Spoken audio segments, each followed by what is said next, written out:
March 5th, 1993. Cindy, would you come in the office, please? Cindy Caswell put down the rate card and worksheet she was analyzing and got up from her desk. She walked across the sales area to her boss's private office and took a seat inside after closing the door. Rebecca Williams was a striking-looking woman in her early 40s. She had a mane of red hair and a spectacular figure, and her clothes were selected to accentuate these assets. She was the owner of the Williams Agency, a St. Louis County firm that designed and sold promotional materials, ad specialties, and incentive awards for local businesses. The shelves in the crowded office were filled with thick catalogs from suppliers that wholesaled imprinted pens, embossed clocks, silk-screen t-shirts, electronic equipment, baking tins, toolkits, and thousands of other things that companies could sell or give away with the goal of increasing their own business. Rebecca Williams was an ex-model. As owner of the agency, she believed strongly in one overriding business principle on which she had built a successful company. Good-looking women were the salespeople most likely to make male decision-makers want to do business with her firm. This was especially true in marginal cases where the product the men were buying only had a slight chance of improving the firm's sales. In keeping with this philosophy, all the Williams Agency's salespeople, like Cindy Caswell, were young, attractive women, and they were paid on a straight commission basis. Rebecca had taken a chance on Cindy Caswell the year before. Despite her complete lack of sales experience, the young girl had exuded an unquestionable appeal. Men gravitated toward Cindy, and much more importantly, wanted to do things that would please her. There was a constant erotic undercurrent between Cindy Caswell and the people she dealt with. It was more subtle and yet much more powerful than the normal sexual tension found whenever men were in the proximity of sharply dressed young women with good figures. Rebecca Williams herself had felt the physical attraction Cindy's presence created. For reasons of common sense, she had done nothing about it. Cindy Caswell was, after all, second in the office in production. "Cindy, I have some bad news," the owner said from behind her desk as the girl looked at her brightly. "You know about the tug-of-war I've been having with the IRS?" Cindy nodded. Rebecca Williams treated all the salespeople as independent contractors. They were free to take days off, make sales calls from their homes, and work on weekends, for they received no salary, hourly rate, or draw. They were paid only on the sales they made. The IRS had recently taken the position that these facts were not sufficient to prove independent contractor status, and that the Williams Agency was going to have to institute withholding, Social Security, and other federal mandates to stay in business. Rebecca Williams had been fighting bitterly with the service on this issue for several months. "We've come to an agreement," Rebecca told Cindy. "All prior years are okay, up through now. They'll let things stand. But from now on, they say I have to play their game." Rebecca Williams smiled at Cindy, but the look on her face was wistful. Cindy Caswell had a feeling that the other shoe was about to drop. "This is a small office," Rebecca continued. "I suppose I could hire someone to do all the new paperwork, and we could switch over to the way the IRS wants things to be. But now there's all this talk about making business owners pay for health care. I don't want to go to the expense and effort of setting up a whole new system just to have all my salespeople leave." "What do you mean?" Cindy asked. She couldn't see where this was going, but it didn't sound good. "Right now, the company takes in the money from the customer and writes you a check for your commission. You handle all your own tax preparation and buy your own health insurance, right?" Cindy nodded. "Actually, H&R Block does my income tax return for me," she thought silently. "If the company has to start doing those things, I'm not going to be able to pay you and the others as much, because buying health insurance for everyone and putting an accounting firm permanently online will cost the firm a lot of money." Cindy nodded again. She still did not see why this would be a problem. "When that happens, you and the others are going to quit and go work elsewhere. Maybe not immediately, but soon." "Why, Rebecca?" Cindy asked immediately. "Because salespeople, like everyone else, go where they are paid the most for their work. There are only 8 people in the office, but the Williams Agency pays the same licensing fee as a company with 100 workers, so it hurts us a lot more. When we have to start doing all the things the government says we now have to do, it will cost us almost the same dollars in additional overhead as a firm 10 times our size. I won't be able to afford the payments that the bigger firms will be able to offer. In 6 months, I won't have anyone working here, so I've decided to close the office." Rebecca, I'm happy to do my own taxes and pay my own insurance, Cindy said quickly. Out of what I earn here, that's been easy. I believe you, but even if you never left, I wouldn't be able to keep all the others, and with just a couple of salespeople, the overhead would eat us alive. She shook her head. No, the new rules mean there will be two kinds of businesses. Big companies with hundreds of employees and sole proprietorships, where people work out of their living rooms and don't hire anyone. The IRS will let me keep the doors open until the end of the month. April 1st, the William Agency will be no more. Cindy looked down at her feet. She knew she could get another job, and she had some money saved up, but she liked Rebecca and she liked working for her. It's no consolation to you, but there's one person who's going to be very happy about this, Rebecca said with a grin. Who? Roger. Tonight we're going to Baker's for dinner, and I'm going to tell him I'll marry him. Roger was a local real estate developer that had been trying to persuade Rebecca to accept his marriage proposal for almost 2 years. Cindy Caswell smiled. Babies? Cindy asked. My God, I'm 43 years old, Rebecca laughed. Can you imagine what that would do to this body? Cindy shrugged. But since you asked, yes. Yes? Cindy asked, raising her eyebrows in delight. Yes, absolutely. Hugh Hefner and Warren Beatty, they have the easy part, becoming middle-aged parents.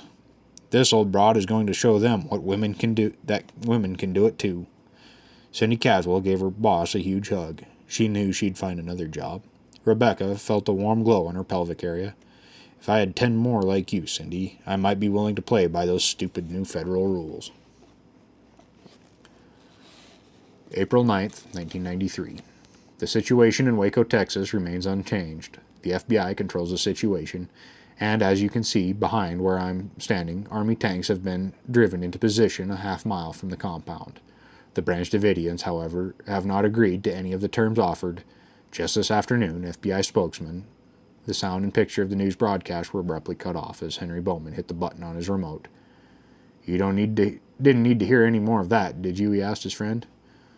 Not until something changes, Tom Fleming replied. The way to resolve this thing would be for the feds to admit they really screwed up and just leave, Henry said. They'll never do that. ATF started demonizing those people in that building 5 minutes after the news showed everyone what kind of thugs our federal agents really are. Now they've got too much time and money invested. Those people inside are very close to all being dead, in my opinion. Fleming thought a moment, then brightened. You know the way you could get those people out of there would be to have 10,000 civilians walk up to the compound, let the Branch Davidians mingle in with them, and walk out.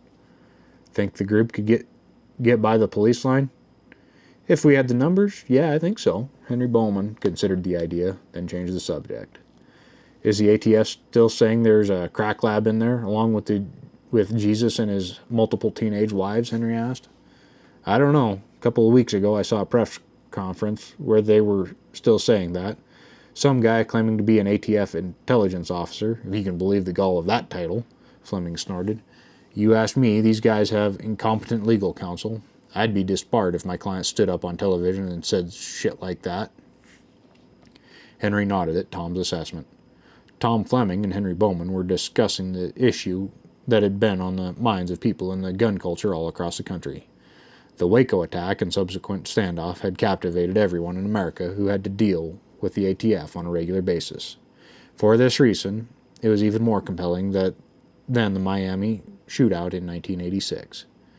The February 28th ATF assault on the Branch Davidians had been broadcast live on the television news. The viewers had been appalled at what they had seen.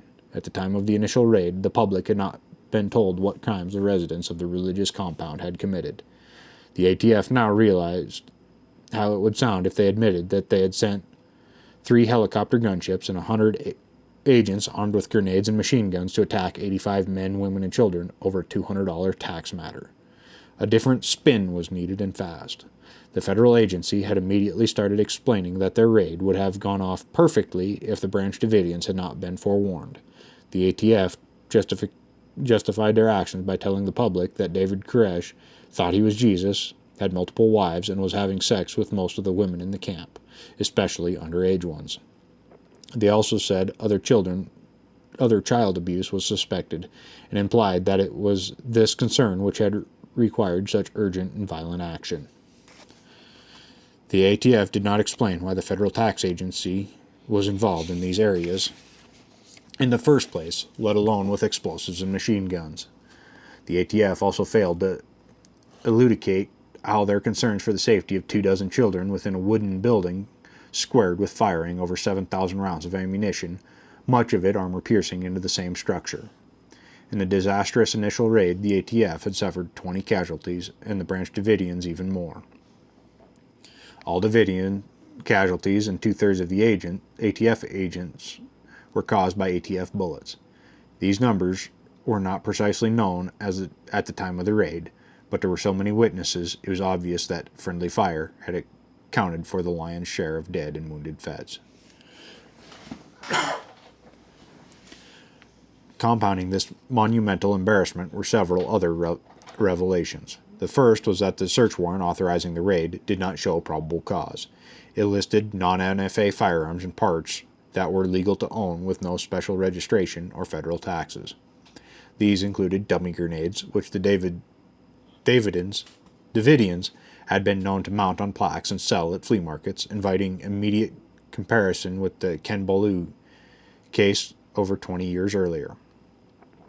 The second revelation was that the ATF had lied to Texas officials in order to borrow 3 Texas National Guard helicopter gunships in the raid. Texas law prohibited lending state-controlled aircraft to federal agencies except in drug cases. In order to get approval, the ATF had told state officials that the Branch Davidians were operating a methamphetamine lab within the compound.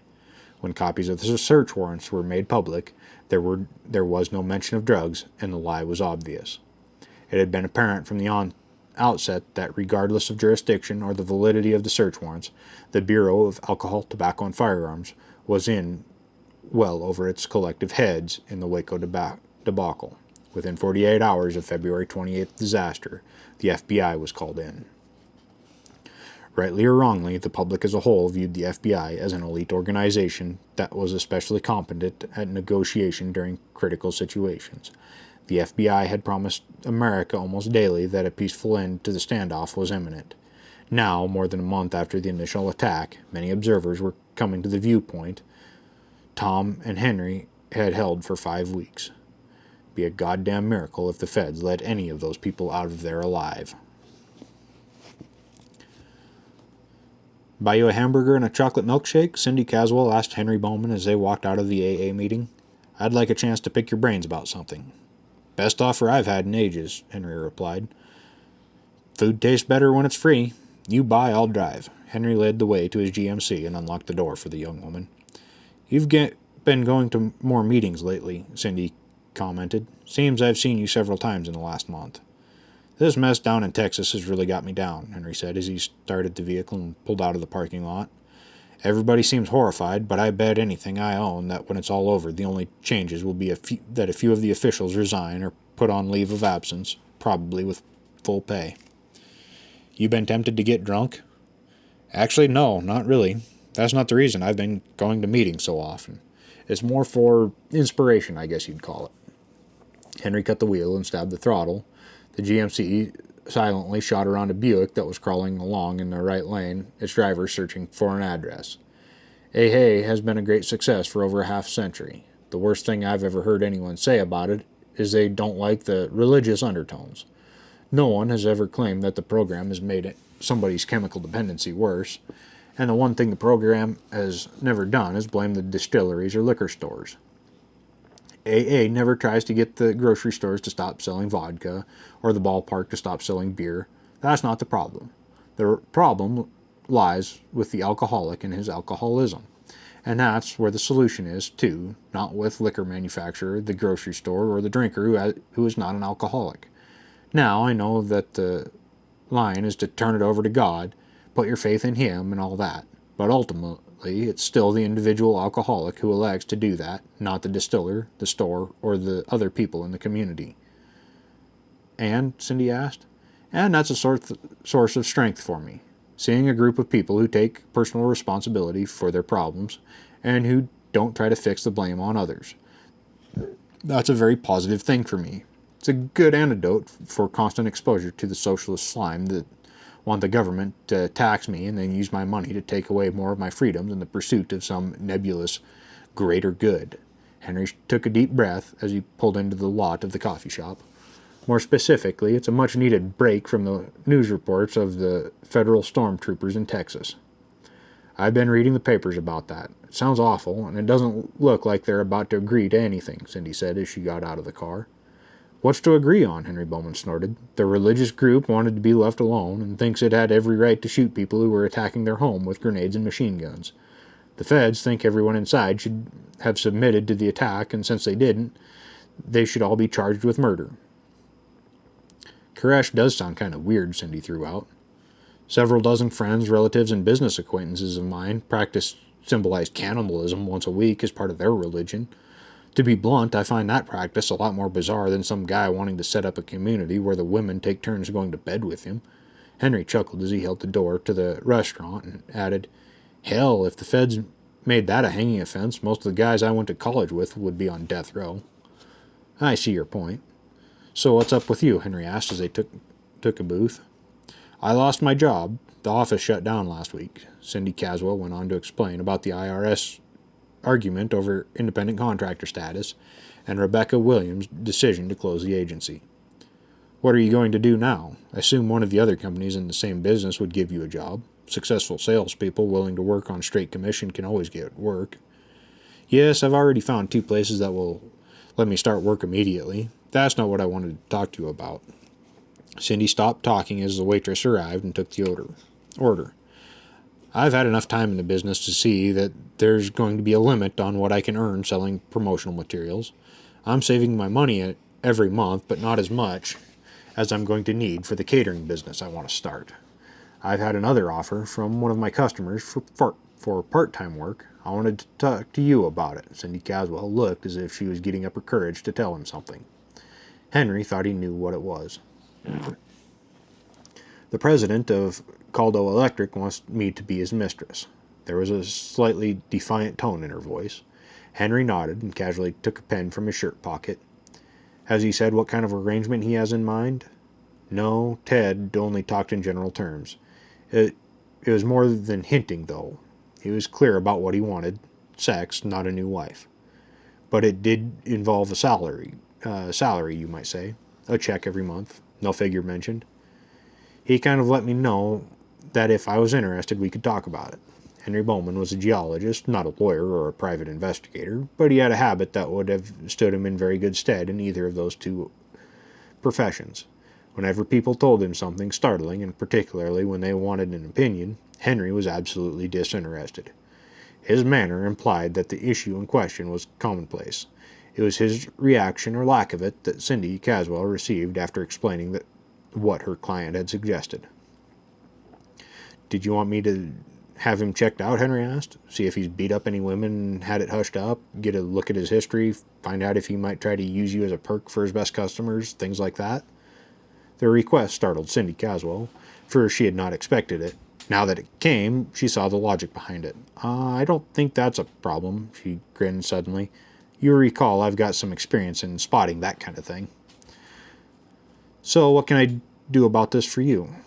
Just give me your opinion. Henry rubbed his chin with the end of his pen before answering. No good way to evaluate the offer that hasn't been made yet. You thought about how much money you're looking to get and what you're willing to give up? Cindy considered the question. I don't know what he has in mind, but if I can't make an extra $10,000 in a year, I'm not interested. That'd be once a week, mutually convenient time, your place for a couple of hours. I guess. You think it's a terrible idea? I don't really have an opinion right now. Need more information for that. Let me make a few guesses and you tell me how I'm doing. Okay. The food arrived and Henry put ketchup and pepper on his hamburger and fries before continuing. He took a bite from the sandwich and sat back in the booth. Our executive is 45 or 50, married with kids. People like him and think he's a good guy. That includes his family and also includes you, or you wouldn't even be considering his offer. Dead on so far, Cindy told him. Henry nodded and went on. Okay, since I got the age right, he would have been in his 20s during the 70s. That was after it became okay to have a bunch of sex partners, but before the newspapers started telling everyone that a blowjob might turn into a death sentence. So I see 3 possible situations. Number one, your boyfriend got married young, maybe because he had to, missed out on a swinging bachelorhood, now he wants to make up for it before he gets too old to get it up anymore. I don't see that one as likely. Guys like that are usually scared to death around young women. Number two, he had a swinging bachelorhood, fell in love with a woman who he married, but he likes variety and wants someone new. Also, not too likely, because then he wouldn't be talking about a mistress. He'd be trying to talk you into one weekend with him at the lake. The other guess, which is the one I'd put my money on, is that he likes his marriage and monogamy suits him okay, but his wife's sex drive is shot craps. I'll bet that having good sex with a friendly, good-looking woman is one of his all-time favorite things. He always knew he'd have to give that up eventually, but he was thinking maybe age 70 or so, not 45. I think you've hit it exactly right, Cindy Caswell said, with a voice that showed she was impressed. From what I know of him, I don't think he wants to divorce his wife. I think he loves her, likes her too, she added. It fits with wanting to pay you. I take it this guy is decent looking? Yes. So if he wanted to, he could fish for somebody who'd be impressed by him and drop not so subtle hints to her that his marriage was on the rocks, and if she stuck around, she'd be the one who didn't have to worry about car payments and the phone being turned off and all that, right? But if he did that, the girl might get impatient and call his wife or bitch at him all the time, and more problems is not what he's looking for. So instead, he looks at you. You're successful, sharp, understand business, and have a firm grasp of the concept of added value, and he makes you an offer that he hopes will benefit you both. So you think it's an okay idea? Maybe. Question is, though, what are you going to have to give up? Henry sat back and sipped his malt. That's always the issue when the girl doesn't think about until it's too late. He remembered something and nodded. Friend of mine's sister, a girl named Holly. She went to the Muni Opera with her girlfriend when she was 18, summer before her freshman year of college. Had a seat in about the fifth row. Intermission, guy comes up to them, says the star would like to see them backstage afterwards. Gives them both passes. It's only Holly he's interested in, you understand, but he invites them both because he knows that's the way to start. I forget the guy's name. Black song and dance man, about 45, 50. I'm sure the guy's in Vegas all the time. I just can't remember his name. Henry scowled and waved his hand in dismissal. Anyway, Holly goes backstage, and the guy turns on the charm, wants to take her and her girlfriend out to some clubs in his limo. I think I see where this is going. Right. The girls are both virgins, but they love the attention, and they know he's not going to rape them both in a limo or a club, so they go. He takes them dancing, orders them champagne, the whole bit, and all the while people are recognizing him and wanting his autograph. The girls have a great time, and when they go home, that's all they can talk about for days. So then the guy calls his friend's sister every day from New York, wants her to come visit. Of course, she says no. The guy's black, married, and has 4 older kids than she is. But this guy's no beginner, so he keeps up the charm, calls her every day, sends her plane tickets, all that. In a few weeks, she goes off to college. She had some scholarship money and student loans lined up and a part-time campus job, like a lot of college kids. For most 18-year-olds, that's a big adventure, but Holly decides it sucks compared to running around with a star. So one weekend, she goes to New York. Let me guess, Cindy said. She becomes his mistress? Right, and then college gets really boring and her grades go to hell, so she drops out before the end of the first semester. And then, 3 years later, guess what? The star finds another 18-year-old? Exactly, and he's been supporting Holly, but it was all apartment rent and car lease payments and clothes. She has 0 assets to show for those 3 years, no degree, no ability to get scholarship dough or student loans, or an on-campus job, nothing. She's just a high school graduate that's 3 years older with no money and even less ambition. Now, I've got no moral objection to an 18-year-old being some black entertainer's mistress. Point is, though, my friend's sister gave up some things that she'll never get back. So, if she'd asked me what to do before moving to be near Mr. Softshoe, I'd have told her to insist upon a fixed monthly contribution to a good mutual fund, $1,000 a month. She'd have 50 G's as a nest egg right now, and she'd have choices. She could take charge of her life instead of being stuck in what I'm afraid is likely to become a cycle of poverty. Henry ate the last of his french fries and continued. Your case is a lot different. You aren't in awe of the guy at Caldo Electric and don't have the hots for him. In fact, for sex, you'd rather be with another girl, right? Henry continued without waiting for an answer. So you've got different issues involved. But they still involve what you have to give up. Is this guy going to demand you be on call where you can't make plans for yourself? Can you have another lover, male or female, or will that piss him off? Get that stuff nailed down and set your price accordingly. Cindy Caswell stared at her plate. I don't know what he has in mind exactly. I'll have to talk to him. She looked up at Henry. You don't seem surprised at the whole idea. Henry shook his head. What you're talking about's not terribly unusual. Several stewardesses have told me about identical setups they've got. Stu on a standard route will get together with a guy in another city 2-3 times a month for an extra $1,000. She knows and likes him, so it's good for both of them. Henry laughed. I'm the one that suggested the monthly mutual fund contribution instead of just cash to make sure the girls were really building for the future. That made sense to all the parties involved. Henry turned serious again. There's one thing you should always keep in mind. You're talking about an enterprise that rewards youth, not experience. You'll not be able to earn what you can make now in 10, even 5 years. Your present financial compensation should reflect that fact. Henry switched to a different area of the subject. What are your long-term goals here? I want to be economically self-sufficient, period. On top of that, like I told you before, I want to open a catering business. There are a lot of businesses doing a bad job at catering. I think I can do better. So you're looking to raise a bunch of money in a hurry, get a stake to work with.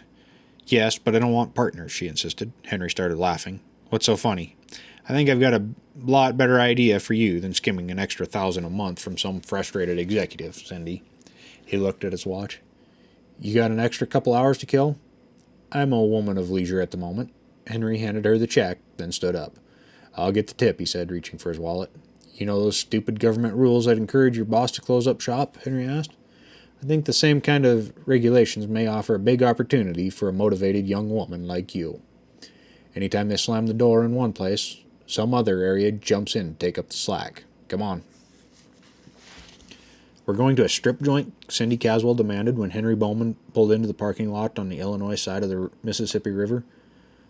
That's not my idea of a step up. Ever been here? Henry asked. No, but I know what. Ever heard about this place? Specifically, I mean, he interrupted. Not exactly. Then don't pass judgment yet. I think you're going to be very interested in what you see here tonight. Come on. Henry opened the door and stepped out of the GMC. He waited until Cindy got out also, then punched the power lock and closed the door behind him. Henry paid the man at the front desk a $4 cover charge for himself, and he and Cindy walked inside. Women got in free. The inside of PT's show club was dark, but there was enough light to see that the place was clean. There were 4 raised hexagonal stages on the lower level and 2 more on a smaller area, up 3 steps at the north end of the room. 15 or 20 chairs were around each stage, and small tables with upholstered armchairs around them filled up the rest of the large room. A DJ in a booth at the east side of the room was announcing the next number as Henry led Cindy to one of the tables near the steps leading to the raised section at the north end. All right, now we're going to switch things around just a little bit. Bring up 4 more stages of lovely dream girl entertainment. How many guys out there want to see more naked ladies? Let me hear a big hell yeah. Hell yeah, number of men in the crowd yelled obligingly. PT's in Sauget. You know, you're there when you can taste the air. Naked ladies, cold beer, and complimentary matches. It just doesn't get any better than this. Don't be shy, gentlemen. Move on up there to those stages and be sure to ask your favorite dream girl about one of those private table dances up in the love zone. Don't forget, too, we've got party shots here at PT's. Just ask your waitress for a PT's party shot. My favorite is tequila. No salt, no lime. Chase it with a cigarette. It'll do you just fine. Now it's time to switch things around a little bit. On stage 2, Thunder's private playground over by the bar. Stage 2, you've got TJ, lovely TJ on stage 2. On stage 3, there's Nikki, long and lean and sometimes mean Nikki on stage 3 over in the pinball corner. Coming up on stage 4, clap your hand for Tiffany on stage 4. And our feature for the next 3 numbers up on the main stage, her first time up tonight. Let's hear a nice round of applause for Destiny on stage 1. As each girl's name was called, the dancer already on stage took the new girl's hand and welcomed her up to the stage before stepping down. The girls getting onto the stages were clothed, one in a cocktail dress, one in a nurse's uniform, and two in Vegas-type costumes. The girls getting off the stages were naked except for G-strings and high heels and carried their outer clothing. The music started, and Cindy saw that 3 of the 4 departing dancers had each taken a man from her stage by the hand. All 3 pairs passed by them and walked up the steps to the empty, elevated area at the north end of the large room. The 4th dancer, who had just finished her set, went back to the dressing room. Cindy looked around the darkened club. Some of the dancers, not on stage, were sitting on men's laps, talking to them, while others were walking around the room, asking questions of men at the tables. Sometimes a man would stand up, pick up his drink, and a woman would lead him by the hand to the north section of the room. Other times a woman would rub up against the man for a few moments, and the customers would then slip a bill under the elastic of her G-string.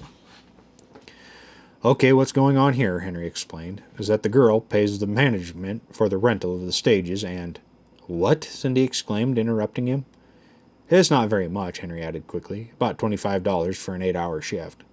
Then the girls go on stage for 3 song sets. Depending on how crowded it is, they'll be down to G-strings by the 2nd or 3rd song. Anyone sitting at the stage is expected to slip at least $1 in the girl's G-string when she dances in front of him.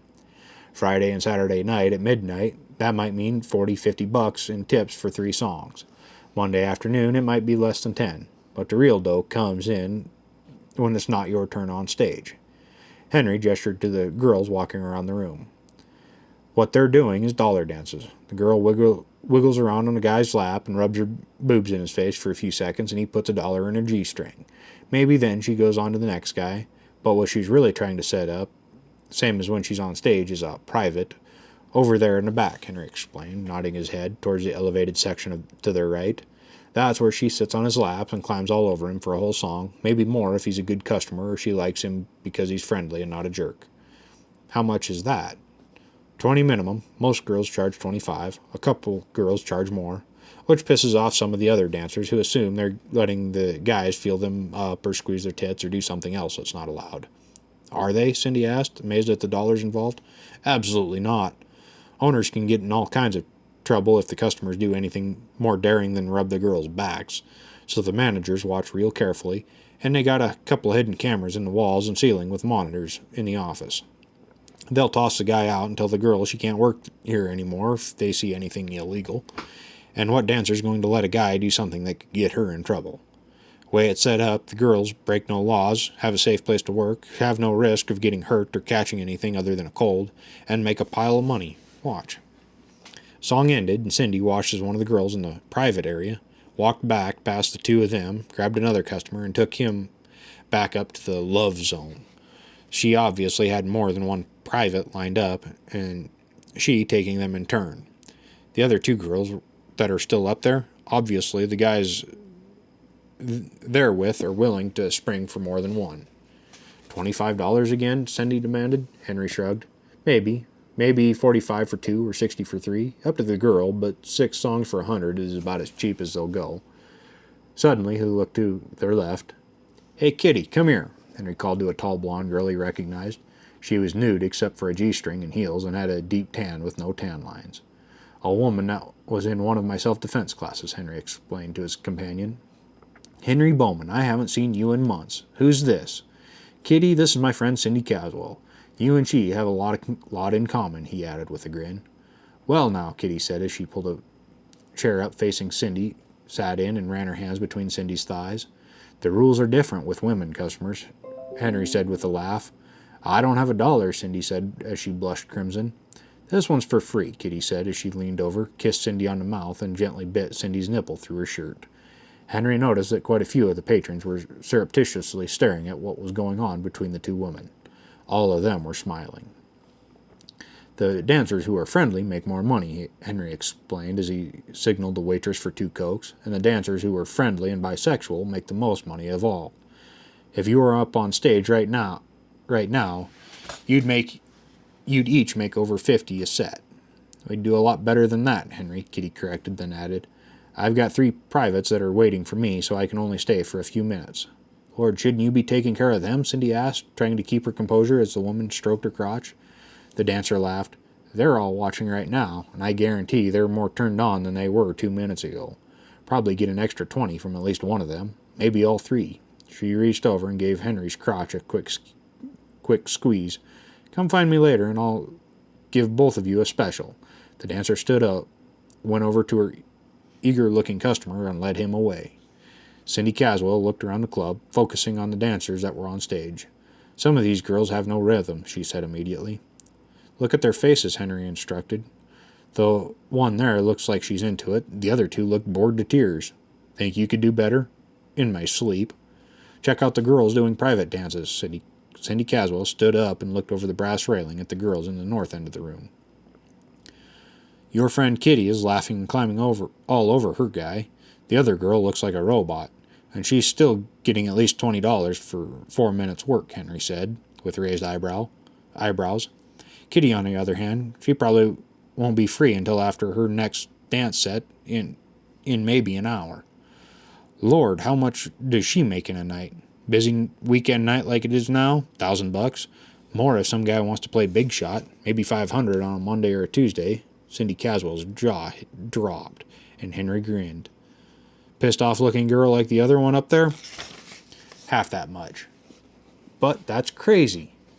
"It's what I wanted to show you. Missouri legislature bans it on our side of the river. Throws a big distortion into the market, and the few places that don't ban it have a license to print money, like cigarette advertising. They ban it on television, and it all goes to billboards. Drives the prices way up. Same deal here. A couple of the girls, like Kitty, they've got their heads together, invest a big chunk of the money they make. After she went through the self-defense class, I told her to talk to the investment guy I use. She says her portfolio's worth about 200 G's now. A lot of the other girls, they blow every nickel they make. Some of them support shitbum boyfriends, some of them have a couple kids, some got into coke and get fired. Ones that really look at it like a business, and they're in the minority, they make out like bandits." Something caught Henry's eye, and he started laughing. "That girl over there," he said, nodding at a slender, well-tanned blonde that was sitting on a older customer's lap. "She was in a class I helped teach. Different one, though. She works here once a week, or did when I met her. Care to guess what she does the rest of the week?" "Dental technician. Nursing student. Housewife," Cindy guessed. "Advertising specialties agent," she added with a laugh. "No? Then I have no idea." "Springfield police officer," Henry announced. "No." "Ask her. Only keep it quiet. The department doesn't know." He watched his friend as she stared at the moonlighting policewoman straddling the man in the business suit. "Getting some ideas for how to finance your catering business?" "Damn right," Cindy said with feeling.